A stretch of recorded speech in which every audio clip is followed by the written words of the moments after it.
فرعون آیا اپنی بیوی کے پاس. فرعون کی بیوی مومنہ تھی,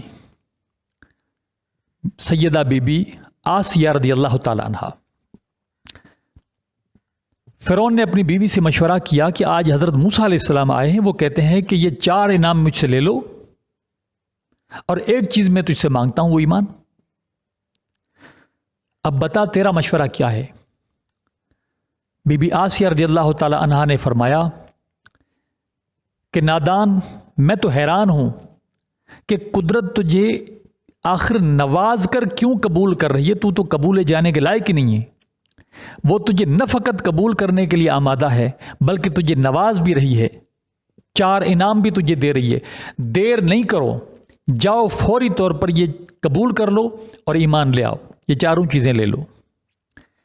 اب فرعون آیا حضرت موسیٰ علیہ السلام کے پاس, کہنے لگا اے موسیٰ علیہ السلام, میرا خیال یہ ہے کہ میرا جو وزیر اعظم ہے حامان, میں ذرا اس سے بھی مشورہ کر لوں. اب آپ بتائیں کہ یہ کوئی مشورے کی بات تھی؟